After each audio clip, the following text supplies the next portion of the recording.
The Harley-Davidson sat in the middle of the garage like a monument.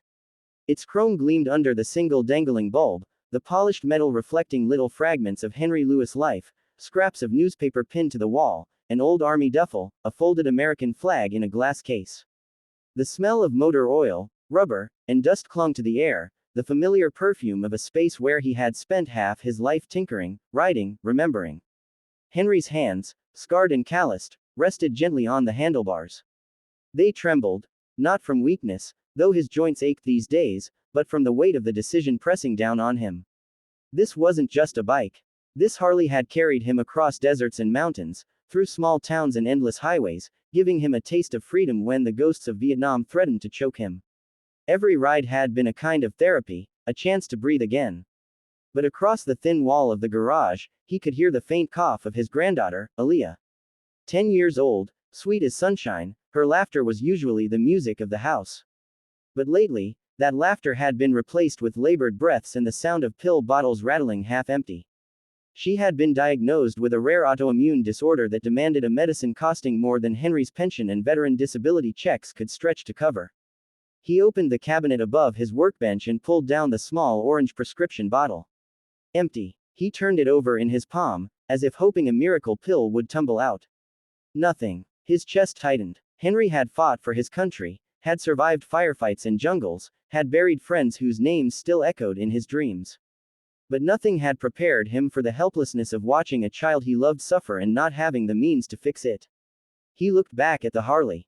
The paint still shone midnight black, the engine still purred like a lion whenever he brought it to life. He had spent years restoring it, bolt by bolt, chrome by chrome. It was the one thing he had refused to pawn or sell when hard times hit. It was his last symbol of independence, of identity. To part with it felt like tearing out a piece of his soul.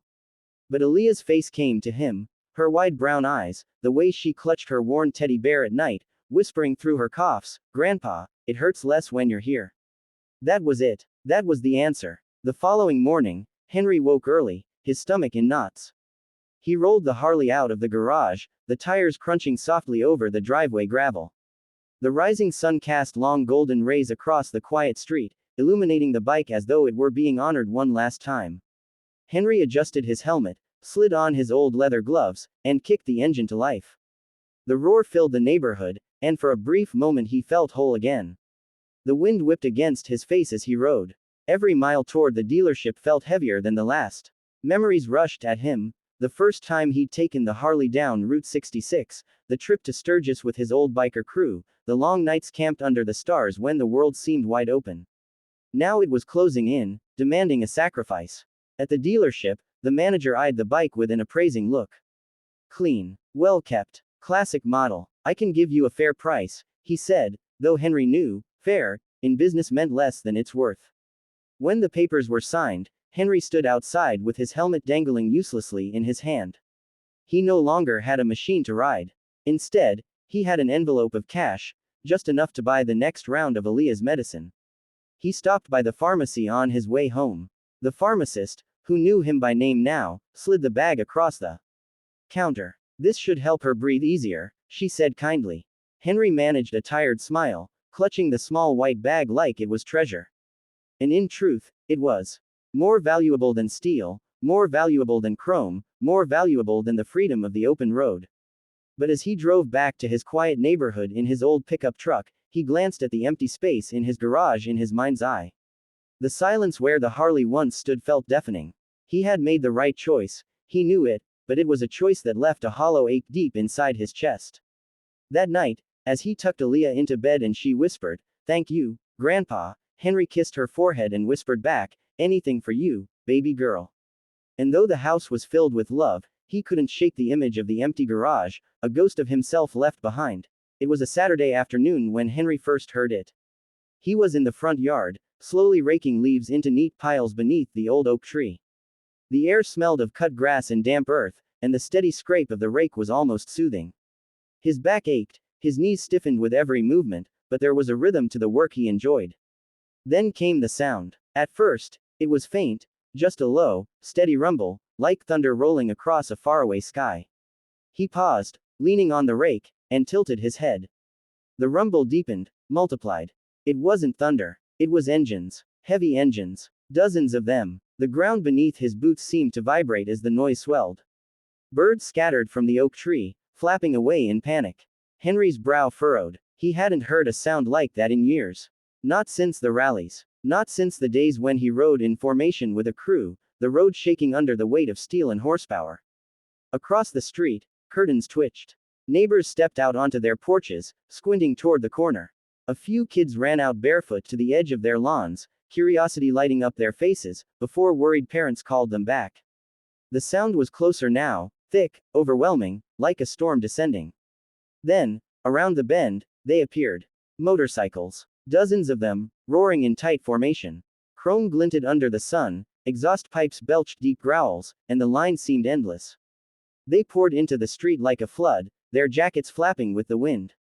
The unmistakable patches were visible even from a distance, Hell's Angels.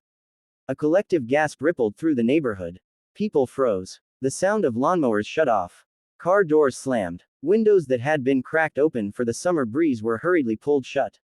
To the neighbors, it looked like an invasion. An army of outlaws had just rolled into their quiet suburban cul-de-sac.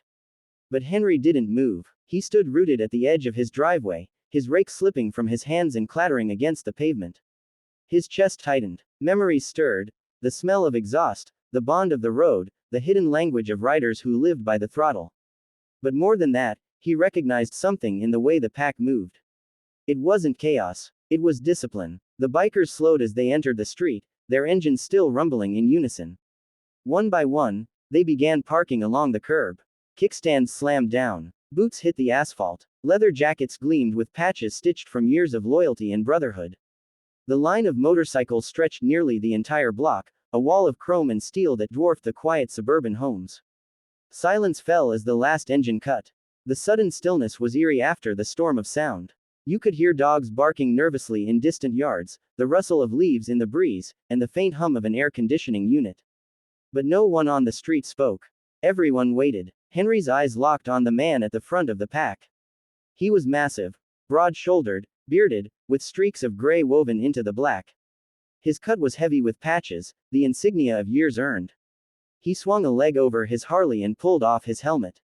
His eyes scanned the neighborhood before settling directly on Henry.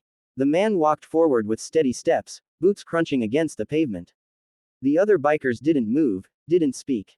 They simply watched, a silent wall of presence. When he reached the edge of Henry's driveway, he stopped.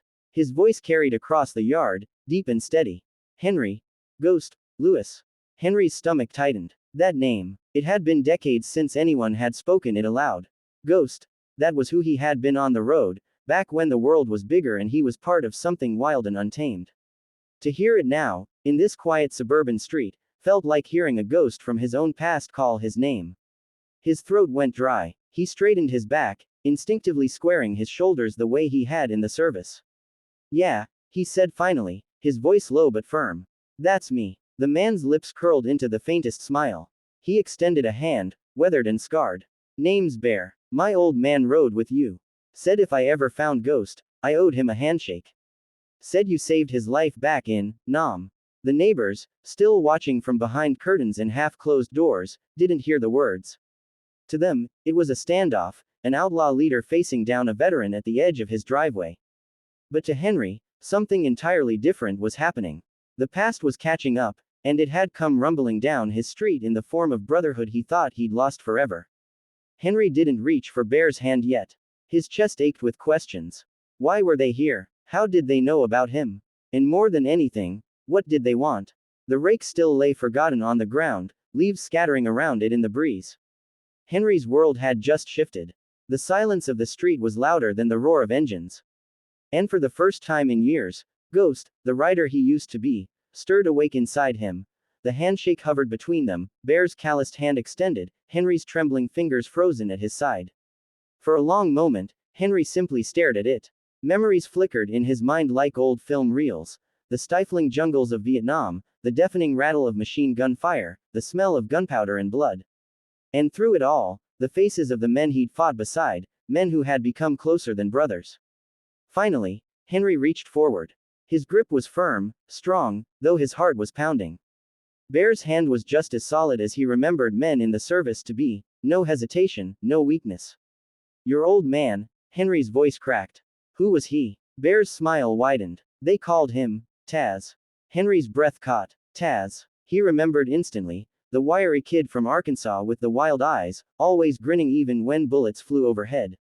Taz had been fearless, almost reckless, and Henry had dragged him out of more firefights than he could count. Once, Taz had been pinned down by enemy fire, and Henry had risked his life sprinting through the mud to haul him to safety. That moment came back sharp and vivid now. You're his boy, Henry whispered, almost to himself. His throat tightened. I'll be damned. Bear nodded. My old man passed a few years back. But before he went, he told me, if you ever run across Ghost, you remember him. He saved me more than once. He's a brother, even if you never meet him. Henry felt his knees weaken. He wanted to sit, but his pride wouldn't allow it. Instead, he straightened his back, swallowing the lump in his throat. Bear motioned behind him, and two bikers wheeled forward a trailer hitched to a Harley. Henry's eyes widened. On the trailer sat a gleaming motorcycle, the kind of machine that looked like it had been kissed by fire and steel. Black and chrome, polished to perfection, with a golden eagle painted across the tank, its wings spread wide, fierce and proud. Henry stepped forward slowly, his boots crunching the gravel of his driveway. The sunlight caught the paint, making the eagle look almost alive. He could see his reflection in the chrome, older now, lined with years, but still carrying the echo of the man called Ghost. What is this? Henry asked quietly. Bear folded his arms. It's yours. The club pitched in, bought it for you. We heard what you did, selling your Harley to pay for your granddaughter's medicine. Word like that, it travels fast. Respect like that, it don't fade. Henry's breath caught. His hands hovered over the bike, afraid to touch it, like it might vanish if he laid claim to it. His heart thundered in his chest, but his mind was with Aaliyah. I couldn't let her go without, Henry said softly. Not when I could do something about it. Bear's expression softened. That's what makes you a brother, Ghost. That's why we're here. He reached into his coat and pulled out a thick envelope, worn at the edges from the road. He pressed it into Henry's palm. This is for her. Medicine, treatment, whatever she needs. Don't ask how much, it's enough. She's family now. You understand. Henry's hand shook as he looked at the envelope. He didn't have to open it to know it was heavy with cash. His vision blurred. He hadn't cried in years, hadn't let himself. Not at the funerals of fallen friends, not when his wife passed, not even when his daughter's life was cut short, leaving him to raise Aaliyah alone. But now, the tears came unbidden. He blinked hard, trying to steady his voice. I don't know what to say. Bear clapped a heavy hand on his shoulder. You don't need to say anything. Brothers don't keep score. We look out for each other. Always. Behind them, the other bikers nodded, some bowing their heads in quiet respect. A few muttered affirmations. That's right, always, brother. Ghost rides again. Henry wiped at his eyes with the back of his sleeve, embarrassed, but no one laughed. No one judged. Instead, he felt something he hadn't felt in decades, a sense of belonging, of being surrounded by men who understood what sacrifice meant. A voice called out from the front porch. Grandpa. Henry turned. Aaliyah was standing in the doorway, her small frame dwarfed by the oversized hoodie she wore. Her face was pale but her eyes were wide with wonder at the sight of the motorcycles lining the street. She clutched her teddy bear in one hand, her other hand raised in a shy wave. Bear followed Henry's gaze and gave a low whistle. That her? Henry nodded, pride shining through his tears. That's my girl. Bear's lips curved into a smile. Then she's one of us now too. Little Ghost. The bikers chuckled approvingly at the nickname. Aaliyah smiled shyly, and for the first time in weeks, Henry saw her cheeks flush with excitement instead of exhaustion. He turned back to Bear, his voice thick with gratitude. I thought I'd lost my family a long time ago. But it seems, I was wrong. Bear squeezed his shoulder once more. Family never dies, Ghost. Not if you ride with your heart. And for the first time in years, Henry felt the truth of those words settle deep in his chest. The past wasn't gone, it had just come rumbling back to him, stronger than ever. By dusk, the neighborhood no longer looked like itself. The quiet, manicured cul-de-sac, usually marked by trimmed hedges and the soft whir of lawnmowers, had been transformed into something alive, something wild. The Hells Angels had settled in as if they owned the place, but not with menace, rather with a strange, disarming generosity. Grills had been rolled out of trailers, smoke rising as burgers and hot dogs sizzled over the flames. Coolers thumped open with ice rattling against glass bottles of soda and water. Someone set up portable speakers, and the crackle of classic rock filled the air, cutting through the silence that had once cloaked the street.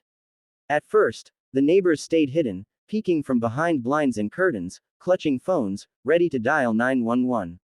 But as time passed, something shifted.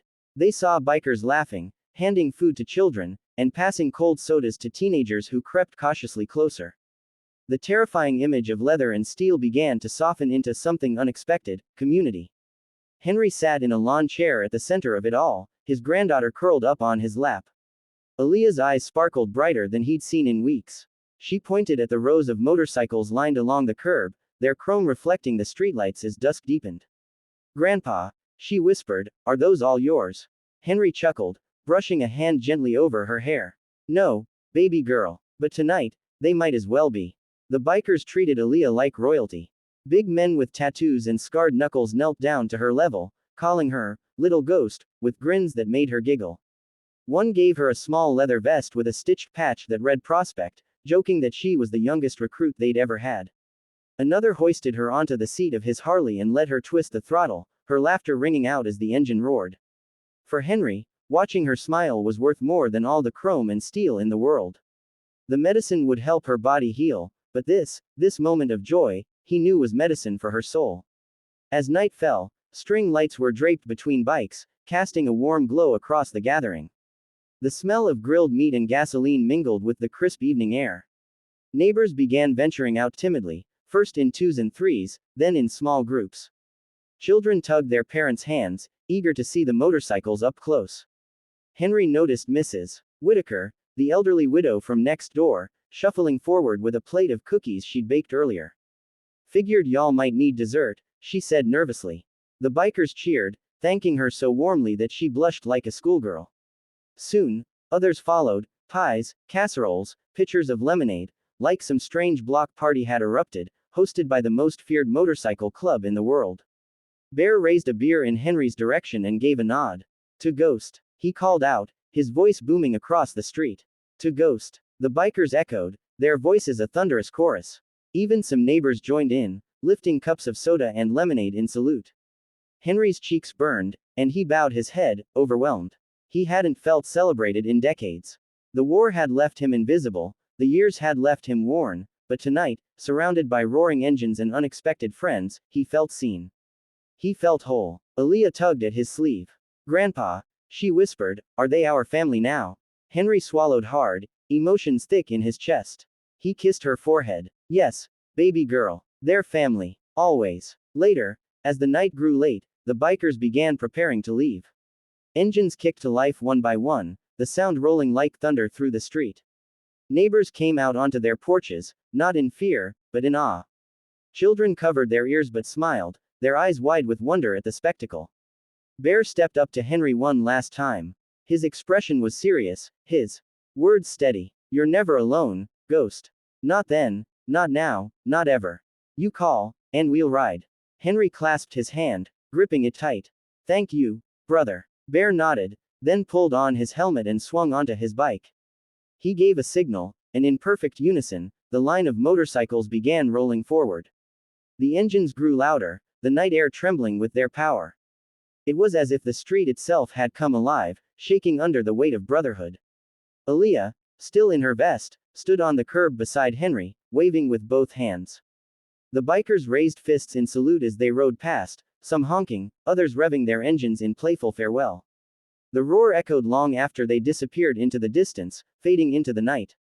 When silence finally returned, it was different.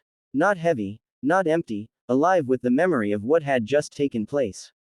Henry stood with his granddaughter in his arms, the echo of the engine still vibrating in his bones. He had sold his Harley for love, thinking it meant giving up a piece of himself. But what he gained that night was something far greater: the return of a brotherhood, the gift of community, and the reminder that even when the road seems lonely, family, chosen or found, never truly leaves you behind. And as Henry carried Aaliyah back inside, her small head resting on his shoulder, he knew the truth: Ghost would never ride alone again.